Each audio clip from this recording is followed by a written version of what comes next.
or for you? For me. And John realizing for the first time that His father His even father cared cared about him about at him. all, yeah. it's a split screen. Ellen, sort of All right, Ellen looking at Ellen. probably the early That's really Ellen, 1950s. by the way. That's not a Yeah. young actor. Middle-aged actress playing Ellen. That's a real Ellen.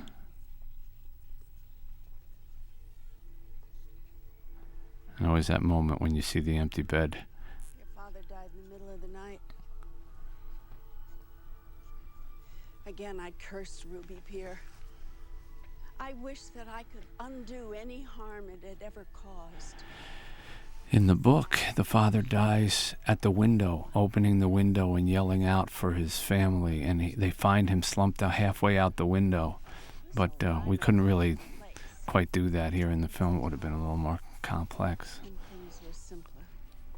But those people inside, they were all hurt. Accidents, fights, fires. I would have none of it. My heaven would be a place where anyone who ever suffered from Ruby Pier, even for a moment, would be safe forever. Your father, too. I hated him, you know. I know. He was hell on me as a kid. And this is what it's all building to. When Yep. I got older. He couldn't hit me no more. He stopped talking to me altogether. Eddie, we think by hating someone we hurt them. But hatred is a curved blade. And the harm that we do to others, we also do to ourselves. Why is everything so different than I thought? Well, when you first got here, So nice about He had no pain, the movement of the camera. no worry. This is just focused back and forth Hmm.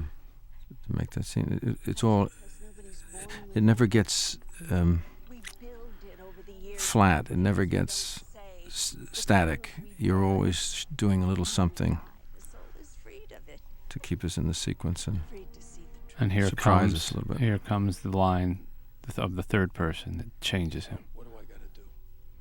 right here. You need to forgive your father. And now he's changed as a result of that. So you had the blue man saying, you killed me. No, he's You had the captain. summoning up his strength there. All right. And this is just a beautiful piece of work.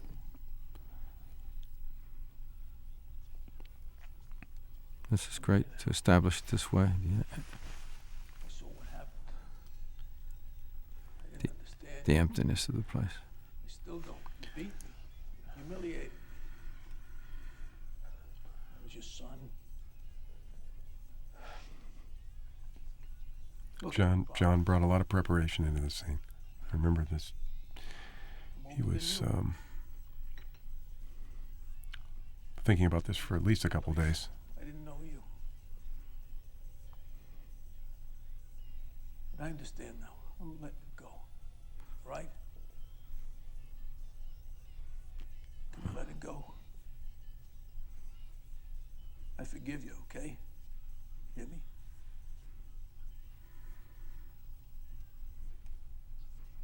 So ambiguous about it, whether his father hears him, not hears him. Obviously, technically doesn't, but I forgive you, Dad.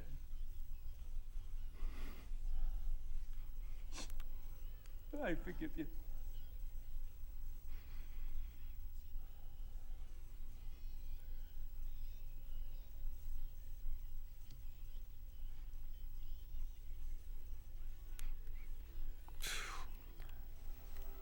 It's fixed. I never did ask you, John. Do you? It's fixed. Yeah. It's fixed. That was the The supposed to catharsis. be the only thing that he could think of to say that when he was a kid made his father happy, because his father was always saying, "Is it fixed yet? Is it fixed yet? Is it fixed yet?" Yeah. And so when he's trying to finally get through to him, that's what comes back from your childhood, that phrase, it's fixed. What I was going to ask, John, do you fear, as those scenes approach, and we know we're going to do them, is that something you fear? Do you have nervousness about approaching that work? Well, that day was, as we remember it, was a very difficult day for me because I was doing off-camera. Actually, when I saw Ellen's, the way For that you schedule cut, reasons, we had to shoot your father shoot first. Ellen first and get Yeah, her well, out, and then, right? And then in the diner. And because I'm sometimes not too smart about it, but I try to be fastidious and give Ellen a little something. She was off camera. When you cut it, you didn't see her off camera, and I know it must have hurt her a little bit to see that her looking at it, observing the scene, was out.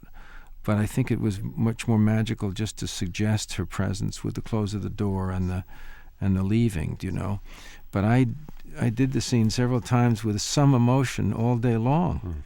So when parceling it out until I finally came to the scene, I would have been fine if I started the day with the scene, but I had it at the end. And this is something that Brando talked about, and many people talked about, and I've talked about as well.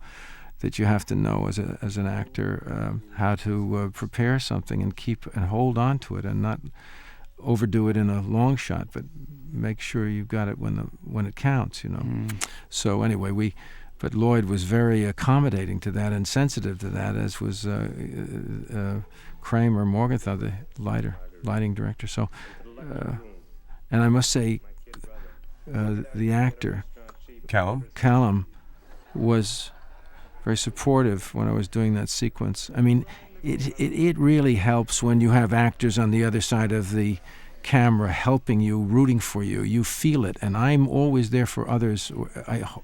And this was natural to all of us anyway. We all cared about we all had passion for this piece, and we all were rooting for each other. So it shows in the performances. By the way, this song, "You Made Me Love You," people have asked why this song or whatever. This was my grandmother's favorite song. She was my uncle's sister, and it was the first song I ever learned on the piano. Look at Dag. Look at Dag here.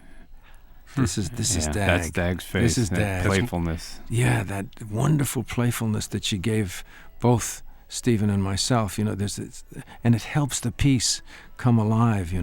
But go ahead, go back, Mitch. I just want. Yeah, well, that's where that song came from. My grandmother used to sit next to me on the piano and would sing the lyrics to it, and I learned how to play. It was the first thing I ever learned on the piano, and as she was his brother, his sister, Eddie's real sister in life, I thought, well, if there would be one song that would sort of permeate and would run throughout the piece, and it does. You heard my wife Janine singing it earlier. You hear it now. You'll hear it later in the movie.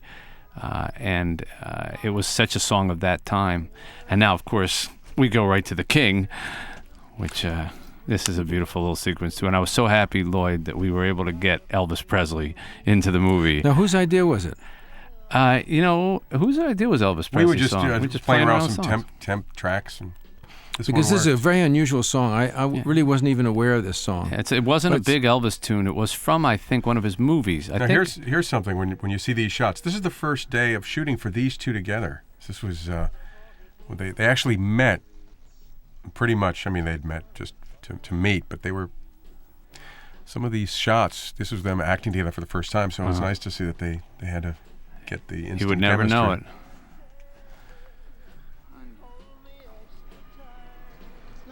Finding a watch with a Ferris wheel,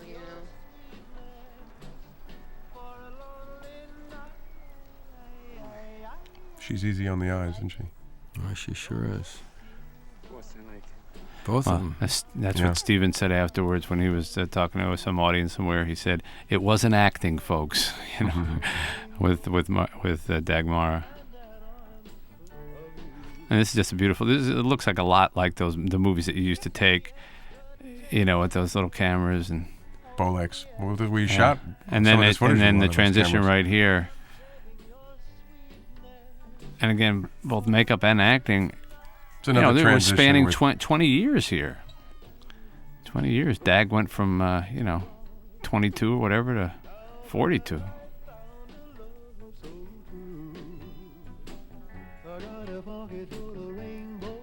John and Dag had great chemistry.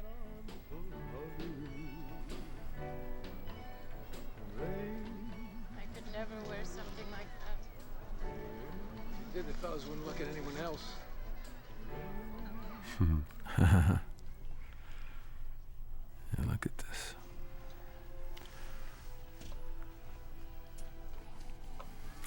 Very unusual to get people of this caliber, you know, to discover somebody. And it's wonderful too because you're being look introduced. Look at her face here. Look at it. She does look like she's stricken right here. Yeah. This actually another incident that someone told me about. It was actually a brain tumor, but they found out about it because they lost control of their hand. Their hands locked up, and the person who told me about it said they felt like they were holding an invisible jar the whole time. And that's how I described it in the book, and that's how you directed it there, Lloyd. You know, it seems like when she has the shakes, whatever, it turns out to be a brain tumor, which ultimately leads to her death.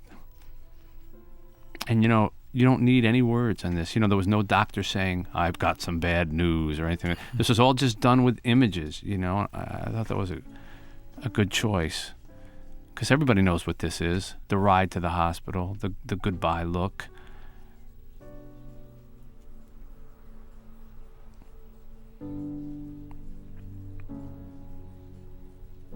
I love it. I love these sequences as well. It's both hard and easy to believe that that's Dagmar, but she was young and well. Yeah.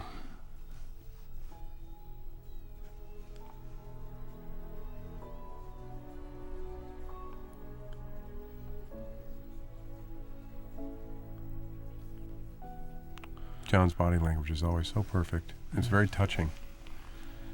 And then I thought that this would be how Eddie would handle when the love of his life wasn't there. It's like, you can't dishonor the bed by sleeping in it by yourself, so I'll go sleep on the couch until she comes home. You know, we'll sleep in it together again one day, but right until then I'm sleeping on the couch. I always think loneliness can best be portrayed in a wide shot, just a sort of portraiture.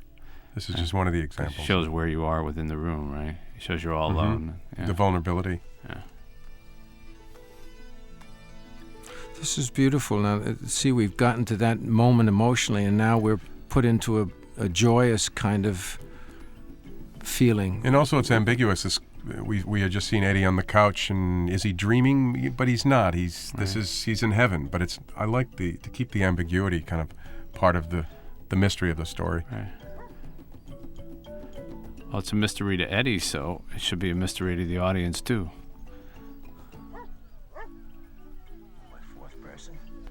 This dog worked for scale. Amazing. just amazing. We had auditions for this dog. Well, you know something. You always think about the dog, and then you see this dog, and you say, that's the fella. Yeah. Yeah.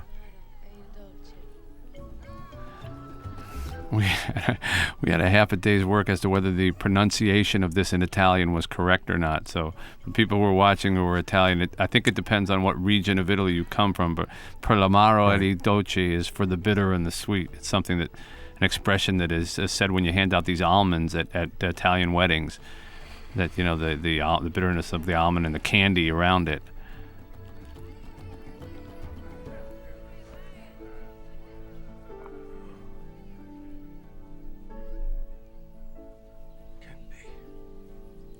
This is a case where you have to be, in order to do this scene, you have to be unafraid of the authentic emotion that's involved here. And you get John with his talent and with Dag, but I think it's so touching how John's affected by this. This was shot in the Municipal Gardens. Is that what it was? The Botanical Botanical Gardens Gardens up in Vancouver. Some beautiful settings. Heaven-like anyhow. And I remember all these people were all that group of extras worked 2 days. Yeah. And it was hot sun, you know.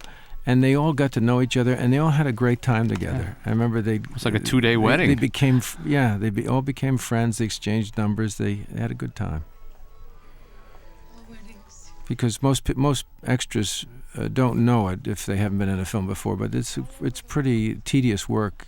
It means going over and over sequences from different angles on different characters, and they have to do it over and over again. But these guys were great. We have that at our wedding. We had an accordion. By the way, yeah. Nicely delivered. Yeah. The two of you are so wonderful. Might be some people wondering why, when Eddie sees Marguerite, he doesn't grab her immediately and hug her and kiss her. And I didn't think that would be the way because Eddie would be self-conscious that he was old and that his wife was young, and he'd be almost disbelieving. Remember, he hasn't seen his wife in 40-something years, and so that's how it is sometimes when the moment is so overwhelming. You end up doing small talk like he's doing now, and he tells You're right. He hasn't let go yet, which we're coming to. Right, There'll be a turning point. So he ends up just talking about the ride, the jibber jabber. It's the talking from nervousness and excitement. Right.